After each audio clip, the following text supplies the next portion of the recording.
emphasizing certain muscles, our upper backs really need the workout. So look up like muscles to work on your upper back, because your body, your head, your neck will thank you if you have a strong upper back. So that can be for the day. Yeah. That's some good advice. What do you think about like acupuncture and all this kind of stuff? Are you into any of that stuff or not really? I am not, but I'm not opposed to getting some acupuncture and some Thai massage after all this is over. Yeah, it's probably a good idea. Yeah. Actually, I don't know if you saw I have an interview on my YouTube channel where I interviewed one of the Wuhan doctors from the front lines, and he mentioned that the Chinese medicine was a really important component of the treatment, the whole treatment kind of thing. And I know a lot of people, they look at Chinese medicine as with so much skepticism that they're just not willing to. They're like, oh no, that's like, whatever. There's not. When you think about it, thousands of years of trial and error with Chinese medicine, how could they not have hit on a few things that were kind of really have some merit? I think it's more difficult to believe that there isn't a Chinese medicine that would do good. I think it's a similar kind of a thing like with blockchain we were talking about before. There's probably a lot of scammers in that field, but in terms of the stuff that works, I think there's a lot of things that people should really consider.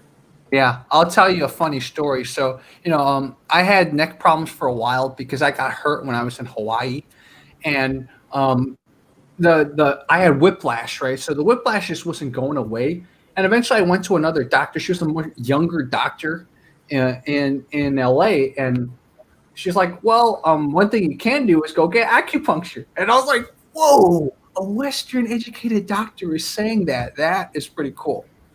When we had our first child, we were talking. We watched a video, which was one of the single best things we watched to prepare us for childbirth, and it was called "Laugh and Learn About Childbirth." And it is a foreign doctor in New York. I think she's a doctor, and she talks about the whole process about a childbirth and all of the things that could possibly go wrong, what happens after it goes wrong, and stuff like that. And she actually she said that one thing she noticed through her entire career, and she's up there, she's pretty old, is that out of all of the patients in the hospital, the main difference between Chinese patients and foreign patients is Chinese patients would never accept the cold water. They'd only accept hot water. Yeah, the Chinese, they don't drink cold water, they drink hot water. And they said that consistently they were always recovering faster, whether it be from a cesarean section or a natural birth and stuff like that, but they always had better stats. And I mean, that could be related to other things, but she was actually starting to think some of these traditions and some of these ways of thinking are potentially have a little bit of merit. We're talking about a culture and a society with thousands of years of experience here, so maybe we should listen to a few of them. And when you look at Western medicines, a lot of Western medicines, they're based on natural elements from the environment, of course, whether it be from certain mushrooms or certain, blue blood from crabs or something like that. There are elements that come from nature to begin with, but they're packaged in this, laboratory kind of an entire different package. But a lot of the underlying elements are linked to the same things. Yeah, exactly. And I think it was Eric Weinstein, another philosopher, in fact, a Penn alum like me too. Eric Weinstein was talking about how a lot of these like academic journals, these peer-reviewed journals, are full of crap too. Like a lot of this, like what Western kind of research, what Western medicine bases itself on, we have the method, we have the scientific method. A lot of those like journals, a lot of those researchers don't even follow any of that. Well, let me tell you also, through this COVID-19 thing, the Chinese, they came out with, so obviously the Chinese government, they published the genome sequence on January 10th or January 11th. It was really early. They genome sequenced this really quickly.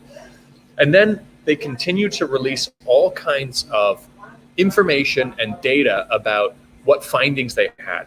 And it was really funny to see, like, whether it be in terms of the ability for feces and stuff like that. When you're flushing the toilet, the spray that comes up, it has the potential to carry the COVID virus. The potential, there's all kinds of stuff. There's some gross stuff too. The potential for it to enter your eyes also. All of this stuff, they've already mapped out. They've already published I mean, even Jack Ma released a huge comprehensive guide about COVID-19 and about how to handle it, what are the best practices are for the hospital. But what you had was, with at least a 30-day delay, minimum 30 days, you started seeing Western medical journals and Western articles coming out saying, oh, this can enter through the eyes. And it's like, the Chinese said this like 30 days ago or 60 days ago, whatever it was. Oh, we got to be careful with sewage treatment. It's like the Chinese already said this, like it was over and over and over. They're acting like they were the ones who discovered this. And I feel like for medicine, a lot of it is the same way, where they're using a lot of evidence and history and case studies from thousands of years of Chinese history to figure out what elements might work in certain medicines, and then act like it's a brand new discovery. And then just say that the Chinese steal everything and they're stealing technology and pretend like, everything's invented in the West. Yeah, exactly. It's pretty funny. A lot of you think about like antiviral medication, right? Antiviral medication, the bajiao that Chinese people cook with. Some antiviral medication thing comes from that. So it's right, like you said, Daniel, a lot of this stuff you could say, oh yeah, it's just like 5,000 years of placebo, but probably not. Probably not. There's probably a little bit more than just a placebo effect. Oh, those were your customers. Some of the audience wanted them to come on live, Daniel. I don't know if they want to come on live. 334 people. What's up, guys? Hello, how are you? Yeah. Where are you from? Mauritius. Mauritius. Oh, very nice. Have you been here for long in China? 6 months. 6 months? Oh, cool. Yeah. Did you like that? What do you think of that? It's great. Yeah. You hear that, guys? The beer's good. Very good. Yeah. Fresh, very crisp. Yeah, I'm glad you like it. Yeah. Questions for that. So, Yeah, I'll be free a little bit later, and then we're open at 6. We're open at 6, so yeah. okay. Yeah. So, I think. we'll try to. Do you want to add my WeChat or something? Do you have WeChat? No, I'm not this phone guy, so. Oh, really? If you, you add mine. 你可以扫我的。哇，这里面没信号哎。没有吗？哦，有 WiFi。哎，我这边。And I'll tell viewers one thing. WeChat was the first one to allow scans. A lot of you use Instagram, right? You can scan people's barcodes. WeChat had it first. That's one thing I do give WeChat credit for. I remember when I saw that Instagram started integrating the QR code too, I was like, whoa! But WeChat had it way before. I was telling them about scanning WeChat codes and how Instagram eventually had it too. With the QR codes and all that kind of stuff. Yeah. Exactly. Man, by the way, that's the first time I've ever met anybody from Mauritius. What's up? I said that's the first time I've ever met somebody from Mauritius. Yeah, I don't even know where that is. I didn't want to admit it, so I'm glad you admitted it first. Yeah. Let's look that up. Where is that? I'm looking this up right now. Mauritius. Oh, it's Indian Ocean. Okay. Oh, Southeast coast of the African continent. Oh, okay. So yeah, it's off the coast of Madagascar. It's like that sounds. Yeah, he wanted to talk with me, and so I added whoever he was with the WeChat. So that'll be interesting. I'd like to find more out more about him. It could be an interview topic. Yeah, you guys can talk. So I had another super chat from Arthur Larson. He says, nobody in the USA knows about the Alibaba COVID guide. That is, I don't know if you know about it. I don't know if you heard about it. Jack Ma. Honestly, I haven't heard about it either. Holy crap. This is unbelievable. It is one of the most comprehensive pieces of information out there for fighting COVID-19. It was in association with a hospital, and it has incredible amounts of detail about what works, what doesn't work, all kinds of stuff, what kinds of medicines work, what kinds of pressures they used on the ventilators and stuff like that. Like this thing is like, how could anybody in the world who is in the medical environment not have read this? It's an absolute catastrophe that they haven't. Wow. It's a lot of effort went into that. And it's available free to the public online. Whoever's listening, whoever's watching now, you can search for it, for the Alibaba COVID-19 guide. And it is a massive PDF document. So, yeah. Wow. So interesting. I'm glad you mentioned this, man. Yeah, it's my first time hearing about it, so I'm gonna look it up later. Yeah. Wow. Adriano on my end is from Mauritius, so we have 2 viewers. Oh, look at that. Yeah. Wow. Adriano, make sure to go to Daniel's profile too if you haven't checked out his profile, and go follow him too. So I got some comments here, and maybe Adriano can reply. So I got some comments on my channel saying Mauritius nowadays is colonized by India imperialists, and let me see anything else. No other Mauritius related comments. But Yeah, I mean, Adriano, I've heard let us know, man. the country name before, but I never actually looked at where it was located. That's interesting. Mm-hmm. But that's what I'm saying. You know, I just finished telling you about when you have a bar, you meet all kinds of interesting people from all over the place. And we literally had that proven on camera right now. Yeah, exactly. Wow. Yeah. Wow. Yeah. So I gave him a free IPA. He liked it. He liked the beer. And, you know, our signature IPA, it won Lonely Planet's Guide as one of the 5 top beers in China. We were listed as one of the top 5 beers in China, and that was our beer. And it's called Shijimura, End of Days. That's And, awesome. Well, you know what, man? We named that beer 5-6 years ago when we opened, and I can't think of a more appropriate name for a beer than End of Days right now during the pandemic. Like, this should be like the signature pandemic beer. And that's what I'm drinking right now. Wow. Man, the End of Days. Yeah. Dramatic name. We had some really nice artwork done up for it too. I don't know if we've got. We don't have it here. I have. Oh yeah, we do. Hold on.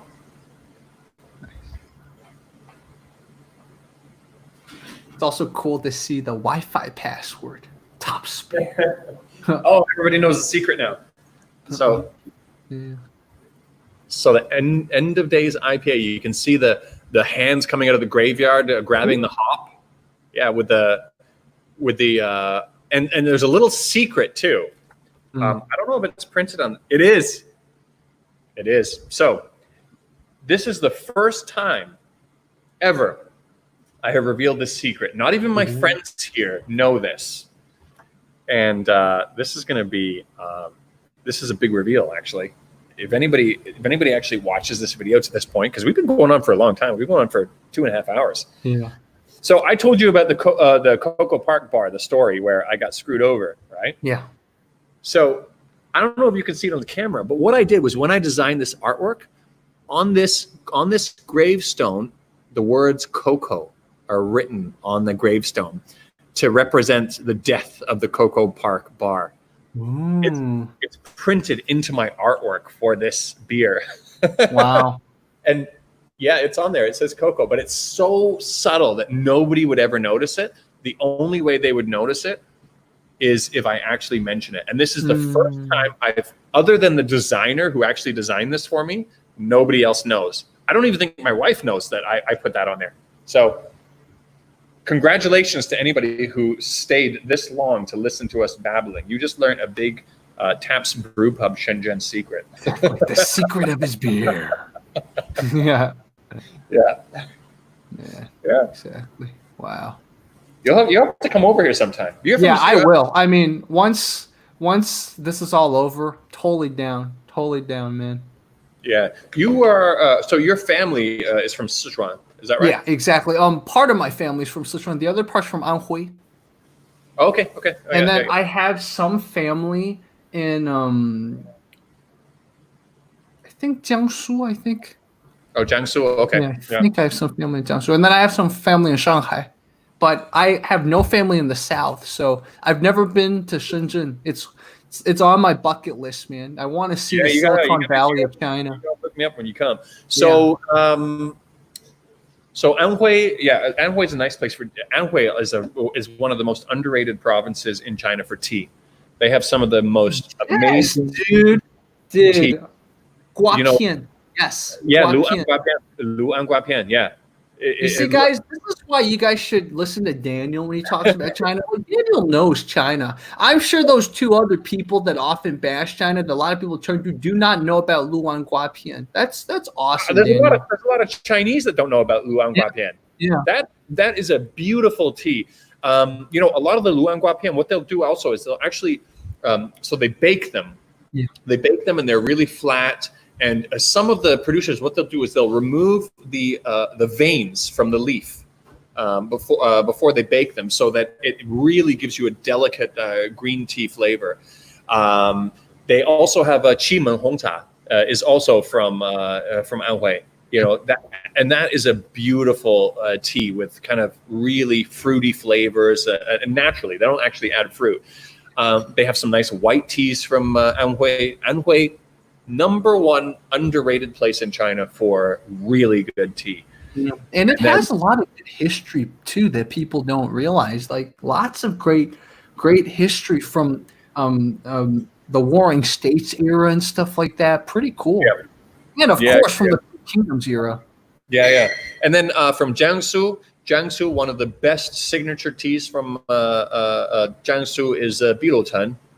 I don't think I've had it. I've only been to Jiangsu once, so okay. So Biluchen, I think, if I'm not mistaken, I might be because I'm just going off my head here. I think it's mostly from Suzhou. Maybe there's some people here in my chat who know a little bit more. Somebody sent me a super chat asking for my bar name and location. Anybody in China, just search for Taps Beer on WeChat. TAPSBEER. I think I just said two E's. You know how to spell beer. So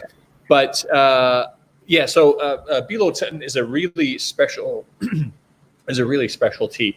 It has like a really kind of so somebody posted it here. Benji, hey, nice to see you here. It's a curled leaf green tea, and it's got a really kind of like a pastry-like flavor to it. It's really hard to describe. Like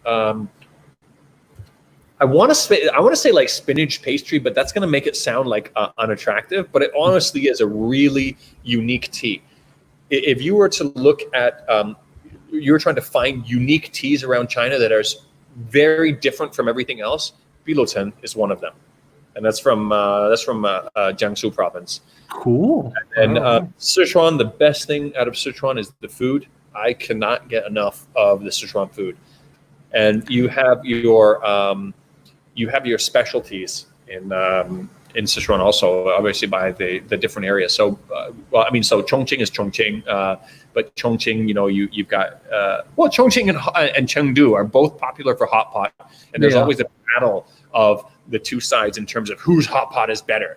It's like, if you get into an argument between, Chongqing versus Chengdu in terms of food, that's like Civil War level arguments you're getting into. Yeah. It's worse than politics, But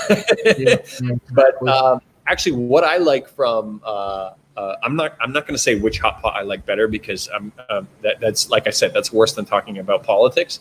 But I got to tell you, the barbecue in Chongqing I really like, and they do something really special, which a lot of people are going to find very unappealing, which is pig brains. They do a kaonao. So what they do is they put the pig brains into like a foil, into a tin foil, and they wrap it up with all the spices or whatever they want to put in it, and they wrap it up, and then they basically roast it. And it is like, I've always said, it's like China's foie gras. It's like the foie gras of China. Then if you go over to Chengdu, they've got their own things they like. They like rabbit head. Rabbit head is one of the specialties in Chengdu, and you'll get your different kind of things. But in terms of food to explore, Chongqing and Sichuan are amazing places to go if you like spicy. If you like spicy food. Exactly. It was so funny because I normally don't eat spicy food. When I went to Chengdu last year, man, it spiced my colon so bad that like it hurt. It seriously, my colon hurt. I thought I had appendicitis. It hurt for like 2 weeks. That's how spicy it is, man. For someone, because I don't eat spicy food normally. So, I went back to like, Jerry, can you handle it? I'm like, yeah. And like I can't handle it here, but then once it was in my colon, it hurt for 2 weeks, man. I literally thought I was gonna die of appendicitis. So I've always liked spicy food, but the only spicy food that ever caught me off guard like that was so in Canada. I had an ex-girlfriend who was from Sri Lanka, and let me tell you, people from Sri Lanka, they eat spicy food like really crazy, and it's a different kind of spice too. Like my girlfriend's grandfather, what he used to do is he used to take chili peppers, like really hot chili peppers, and he used to put it in a bowl and he used to mash it. He used to put a little bit of salt in it, mash it into a paste, and then mold it into a ball, and then eat the ball. That's it. That was his snack, a mashed chili ball with a little bit of salt. Like they eat really spicy food. But Chongqing and Chengdu, I mean you gotta like the spice to really appreciate the food there. Yeah. I also want to give a shout out to viewer Patrick Kingsbridge. Thank you for the super chat. That was great. Thanks. He likes these long talks, and yes, I think I'm probably going to just do these long talks more on this channel. And just these are fun. So thanks, Patrick, for giving the super chat, and make sure to check out Daniel's channel if you haven't yet. Yeah, that's great. That's great. I'm glad people are. We've still got on my channel. We've still got over 300 people in the chat. So we got quite a few people that are following us along. But so in terms of spicy food in America, I guess in California, do you have much of an opportunity to? Not at all. Well, I'll tell you that one story, man. There was a Sichuan restaurant that opened. A Sichuan restaurant. First of all, calling it out for calling itself a Sichuan restaurant. But I had this friend who like did this like Mandarin meetup, and so like he wanted to go eat there, and I wasn't gonna say anything, but they asked me, is it authentic? I'm like, sorry, this is not authentic at all. You asked me, or else I wouldn't have said it. I was so disappointed. The food was so bad. Like, it was generically good for, like, Chinese food, right? But you can't call yourself Sichuan. And, like, it was, like, barely spicy. Like, I'm honestly not even very authentically Chinese or not authentically Sichuan when it comes to spiciness. I'm a wuss. And if I can't even feel it, you're doing something wrong. Like, I'm seriously the biggest wuss when it comes to Sichuan food. Like, everyone can call me out if they ever eat with me in Sichuan. They'll be like, probably Daniel, you could probably eat more spice than me. But this Sichuanese restaurant in Westwood's where UCLA is, it had Sichuan Pavilion or whatever it was called, and the food was so not spicy that I didn't even feel it was spicy. Like, that's a problem right there. Yeah. You know what? I mean, when you look at, for example, if you're in Shenzhen and you have like Hunan food, it's even when it's going from Hunan to Shenzhen within the same country, it's going to completely change. It's not real Hunan food anymore. Yeah. And you know what? You do have to adapt to your local kind of mass market to a certain degree. Yeah. And sometimes you get some interesting things that come out of that. I remember the most interesting thing for me was, so a lot of people think fortune cookies are a Chinese thing, and literally like no fucking Chinese restaurant in China has fortune cookies. But there was a restaurant in China that in Shanghai that brought back American Chinese food, like General Tao's chicken and all this kind of stuff, and fortune cookies. And it was like, that was like so interesting to Chinese people here. It was like, wow, this is American Chinese food. It's like from a completely different world. Yeah. But on to my main point, like when Hunan food migrates from Hunan to Shenzhen, even within the same country, you're going to get it completely different. So how the heck is anybody going to expect it to survive and be authentic when it crosses an ocean? Yeah. It's just not going to happen. The thing is, I was spoiled because when I grew up in the DC area, there was one restaurant in the DC area. It sucks now, but when I was in middle school and high school, man, the Sichuan food there was authentic. It's called Joe's Noodle House. But apparently, since I went off to college, it changed ownership or something, and they realized they weren't making as much money, so they just decided Americanize. But I grew up in the DC area eating authentic Sichuan food when I needed to eat Sichuan food. Yeah, that's something. Yeah, but it's rare, and I guess I just had unrealistic expectations. So when I saw a Sichuan restaurant in LA, it just disappointed me. And for me, I was like, well, LA's closer to China than the DC area, so maybe less got lost when it came over, but it doesn't work that way. So for me, somebody said in my chat, Grace D said, "Hey, I know that restaurant. The restaurant you just mentioned, she knows also." So we've got somebody in our chat who knows the restaurant you're talking about. Exactly. Grace's daughter was in that Chinese movie I was part of. So I have Grace on WeChat. I'll contact you tomorrow. It's awesome to see you. And nice. Yeah, So there's a lot I want to catch up with Grace on. So with food, I made some really good friends who own restaurants here. So some of my best friends in Shenzhen they own a Hunan restaurant, and they're from Yiyang, the Yiyang area of Hunan, a small town called Nanshan, very close to the Hebei border, I think, if I'm not mistaken. I can't remember. But anyways, what I used to do is I used to eat meals with their staff for the staff dinner. I would enjoy the staff dinner more than I would the actual, restaurant menu ordered meals, because that was way more authentic. Yeah. Now, however, in the case of hot pot and in the case of other things, there's other elements that also affect it. So when you're making hot pot in Chongqing, and if you make the exact same thing anywhere else in China, no matter you use exactly the same ingredients from exactly the same supplier, it's going to turn out different. And one of the big reasons is because of the water. In terms of the hardness of the water, the mineralization of the water, the pH of the water, all of this stuff matters. Yeah. So, you've got a lot of, so in Shenzhen, I think we have pretty soft water, if I remember correctly, but whatever the case may be, that's also going to have a huge influence. It's the same thing for the beer industry. So I understand that quite well, is that if you are making a beer in one place and you open up another place somewhere else or another factory somewhere else, if you want the beer to taste exactly the same way, you have to manually remineralize the water so that the water profile matches the same way. And with hot pot, obviously hot pot water is a big part of the ingredients.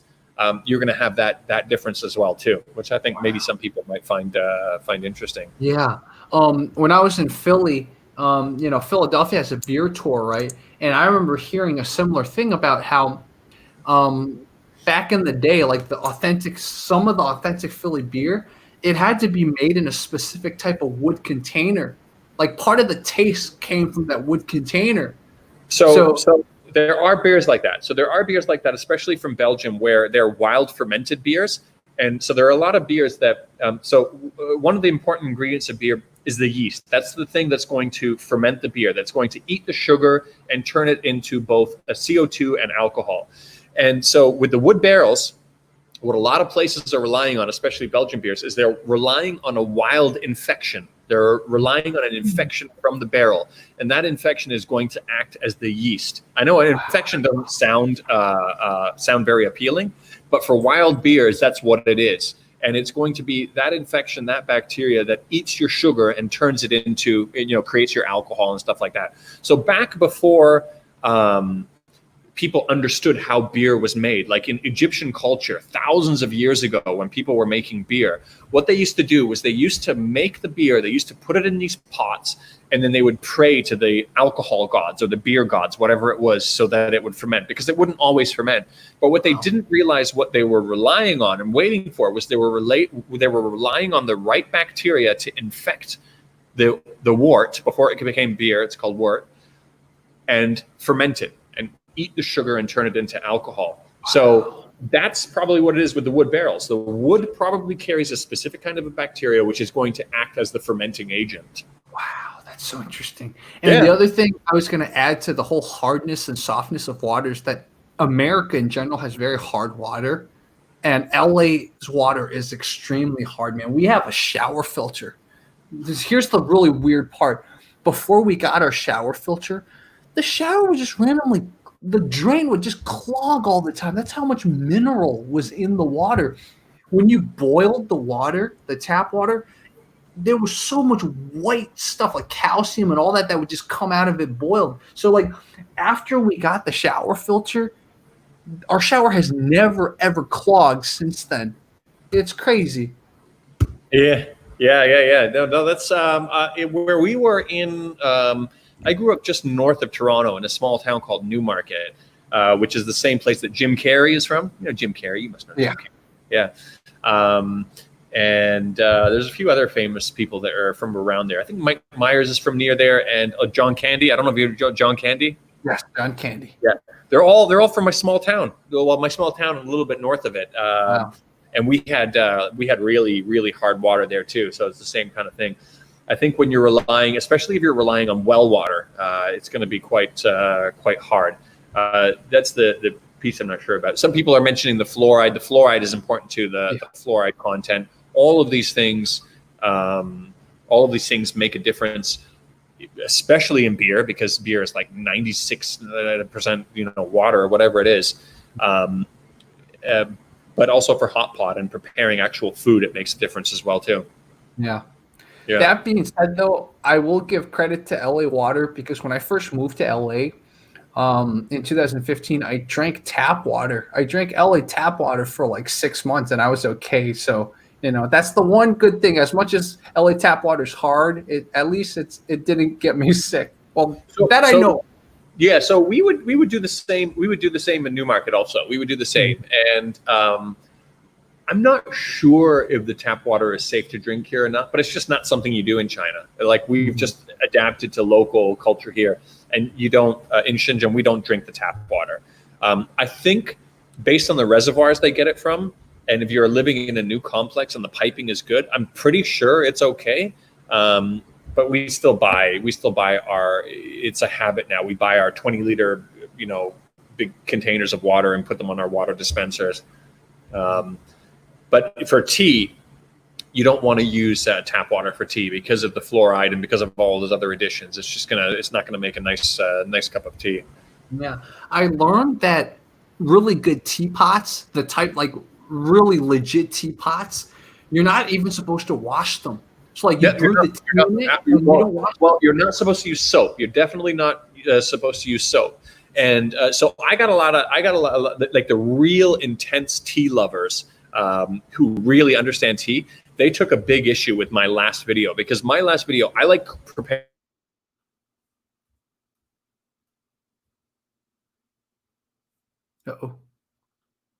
Uh-oh. Did we break up? Oh no! Are you still there?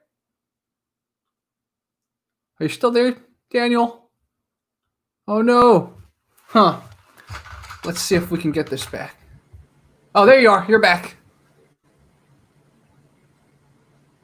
What's up, man? Can you hear me? Oh, can you hear me? Yeah. You're back. Okay. back. Okay. Yeah. I had to I was worried for a second. Yeah. So the way I prepare tea, can you still hear me? Yeah, Okay? I can hear you very well. Okay. It's kind of like halfway in between Chinese style and foreign style, where it's still got like some gong fu cha elements, but I like to drink my big cup of tea. So what I did was I used those. It's a plunger system. It's got a plastic top and a glass bottom, and I drank it from a glass cup. And a lot of the real people who know a lot about teas, they rightfully were outraged at me. And I know the proper way to make tea, but that's just the way I like it. But you're right. First of all, it tastes better from ceramic. And when you do have ceramic pots, you're not supposed to wash them with soap, because every single brew you make with your ceramic pot is actually adding character to the pot itself. Exactly. Which will have some benefit to your future brews. And you most certainly don't want to put soap in ceramic pots to wash them. So yeah, you're absolutely right. And I do brew tea that way also. But in terms of my daily big cup of tea that I want, I use the most crude plastic, gong fu style tea with full leaves. And I knew when I made that video, there's going to be a lot of people who are as upset, but I don't care. That's the way I make tea, and I'm still enjoying it. And at the end of the day, that's the most important thing, is that I'm enjoying that cup of tea. Tea bags. So if you guys are going to criticize him, I use tea bags. So that I have no sympathy for. That I cannot make any excuses for, and I cannot relate with you, and I cannot condone your behavior. Man. I actually learned how to make boba, so I know how to make boba now. It's pretty cool. I have these tapioca balls there that if I ever want to have boba tea, I can do it. So I actually made some tea cocktails here. I made some tea cocktails with jasmine tea and passion fruit and stuff like that. And what I wanted to do was, because when you look at these like bubble teas and tea cocktails and stuff like that, the tea is almost like an afterthought. It's not because it's covered up with so much sugar and tapioca balls or whatever else, that the tea becomes almost a secondary thought. But what I was doing was I was making craft tea cocktails where I was using really nice whole leaf, and I was brewing on our brew system, like in Gong Fu style tea, and making these tea cocktails. And it's still a little bit early to do something like that, although you're seeing a lot of 5-star hotels now making some really high-end craft tea cocktails. I think there's going to be an eventual move towards something like that. Cool. Yeah. Wow. I'll tell you one thing for any Chinese audience or people who like Chinese food, because I live in Santa Monica, I live in a pretty white area, and I don't have a car, and it's pretty hard to get to the Asian areas of LA. The one snack I miss is lü dou gao. I think it's called mung bean cake in English, maybe green bean cake. Mung bean cake, lü dou gao. But I've been trying to find how to get lü dou gao, and I looked on Amazon, and the thing is, by the time, if I ordered on Amazon, by the time those whatever I ordered would get here, the lockdown would probably be over. So that wasn't a good option. And so I went online trying to ask people, like, how can I get lü dou gao? So if any one of you have any answers to this, because there is one, the Century City, pretty nice area, but unfortunately, the one Asian snack store there is closed because the mall's closed under the lockdown. So I can't get my lü dou gao there, and I can't drive all the way to San Gabriel Valley. I mean, maybe I could. I don't know. So if anyone has any answers, maybe if someone wants to send me some lü dou gao.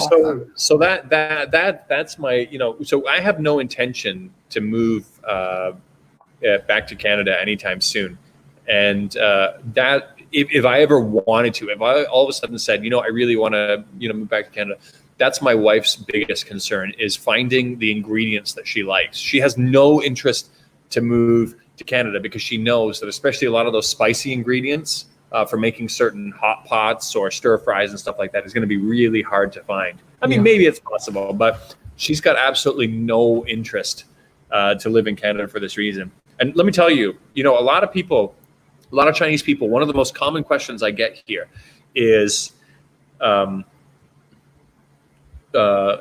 习惯了没有? Am I used to the food here? Am I okay here? And it's actually changed to the opposite, where when I go back to Canada, I feel out of place and I'm missing the food here. It's the complete opposite now, where I've integrated so much here that I'd have an extremely difficult time reintegrating back into Canada. Wow. For food, culture, everything.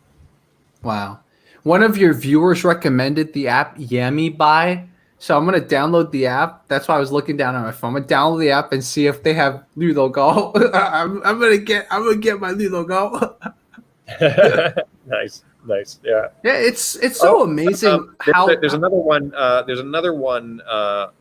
that Benji shared here. I don't know if you can see the comments on my channel, but I see it. Yeah, he says search on Amazon, and he's given you a Chinese name here to search. Cool.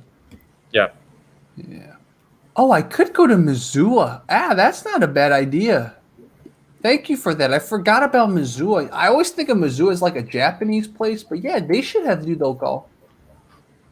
Yeah. Man. But you know what, man? I gotta meet some friends for dinner soon, so I gotta get. We've been going on for 3 hours. Yeah, this feels this like is this great. this has just flown by. We should definitely do this again. Like to Let's everybody do this who's again on- soon. Yeah, for everybody who's online, this was literally a last minute decision. This wasn't planned. I sent Jerry a WeChat message. I said, "Hey, I've got my laptop at TAPS. Do you want to just log on and just talk about anything?" And he was like, "Yeah, sure. I just finished drawing." You're learning drawing. You said when you sent. Yeah, me that I was learning. Guys, don't expect much, okay? But I've been learning how to draw for a week, so I've been learning how to draw, and then I just checked my phone and Daniel was available, and we just said, let's do it. So do you got anything? Do you got anything you can show us from your learning so far? Can you show Not us? yet, man. I mean, I've been learning how to draw eyes and ears and stuff like that. So, nothing that interesting. But if you Yeah, go to well, Jerry Learns to Draw, you can find my Instagram, Jerry Learns to Draw. Okay, cool. Yeah. Well, it'll be a work in progress, but I think I'll leave this. There's some people here who want to continue watching this. I said I was going to move it to private afterwards because this was just a random chat, but I think I'll leave it up for a bit, and maybe you can too, and we can let some people see the video. But this was good. This was good. Cool. I'm glad you had time. Yeah. And for viewers that are in LA, maybe we could all meet in Missoula sometime. I totally forgot Missoula existed. So yeah, let's all go meet in Missoula, to all viewers in LA and Santa Monica and stuff.